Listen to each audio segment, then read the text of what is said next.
అపోస్తలుడైన పౌలు రోమీలకు రాసిన పత్రిక 3వ అధ్యాయము. అట్లయితే యూదునికి కలిగిన గొప్పతనమేమి, సున్నతి వలన ప్రయోజనమేమి? ప్రతి విషయమందును అధికమే మొదటిది. దేవోక్తులు యూదుల పరము చేయబడెను.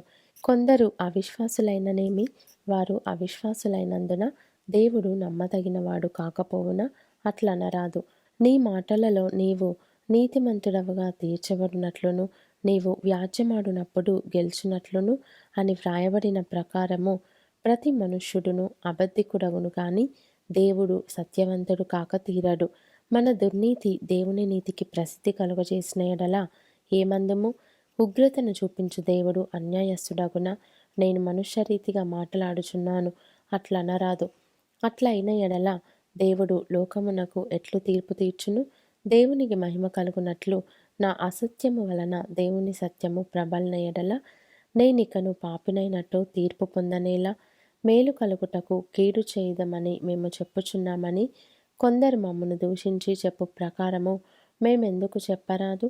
అట్టి వారికి కలుగు శిక్షావిధి న్యాయమే. అలాగైనా ఏమందుము? మేము వారికంటే శ్రేష్ఠులమా, తక్కువ వారమా? ఎంత మాత్రమును కాము. యూదులేమి గ్రీసు దేశస్థులేమి అందరూ పాపమునకు లోనై ఉన్నారని ఇంతకు ముందు దోషారోపణ చేసి ఉన్నాము.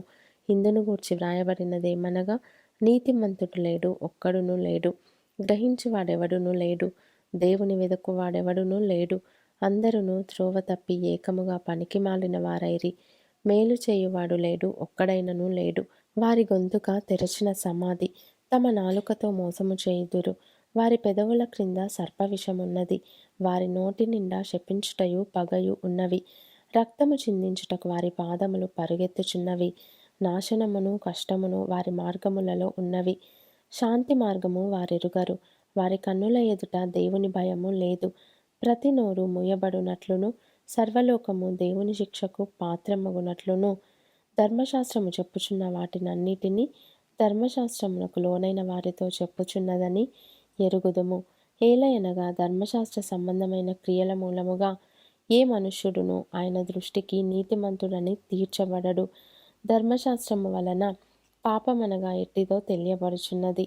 ఇట్లుండగా ధర్మశాస్త్రమునకు వేరుగా దేవుని నీతి బయలుపడుచున్నది. దానికి ధర్మశాస్త్రమునకు ప్రవక్తలను సాక్ష్యమిచ్చుచున్నారు. అది యేసుక్రీస్తునందలి విశ్వాస మూలమైనదై నమ్ము వారందరికీ కలుగు దేవుని నీతి అయి ఉన్నది. ఏ భేదమును లేదు. అందరూ పాపము చేసి దేవుడు అనుగ్రహించు మహిమను పొందలేకపోవచున్నారు. కాబట్టి నమ్మువారు ఆయన కృపచేతనే క్రీస్తు యేసునందలి విమోచనము ద్వారా ఉచితముగా నీతిమంతులని తీర్చబడుచున్నారు. పూర్వము చేయబడిన పాపములను దేవుడు తన ఓర్మి వలన ఉపేక్షించినందున ఆయన తన నీతిని కనుపరచవలెనని క్రీస్తు యేసు రక్తమునందలి విశ్వాసము ద్వారా ఆయనను కరుణాధారముగా బయలుపరచెను. దేవుడు ఇప్పటి కాలమందు తన నీతిని కనపరచు నిమిత్తము తాను నీతిమంతుడును యేసునందు విశ్వాసము గలవానిని నీతిమంతునిగా తీర్చువాడునై ఉండుటకు ఆయన అలాగు చేసెను. కాబట్టి అతిశయ కారణం ఎక్కడ? అది కొట్టివేయబడెను. ఎట్టి న్యాయమును బట్టి అది కొట్టివేయబడెను? క్రియా న్యాయమును బట్టియా? కాదు, విశ్వాస న్యాయమును బట్టియే. కాగా ధర్మశాస్త్ర సంబంధమైన క్రియలు లేకుండా విశ్వాసము వలననే మనుష్యులు నీతిమంతులుగా తీర్చబడుచున్నారని ఎంచుచున్నాము.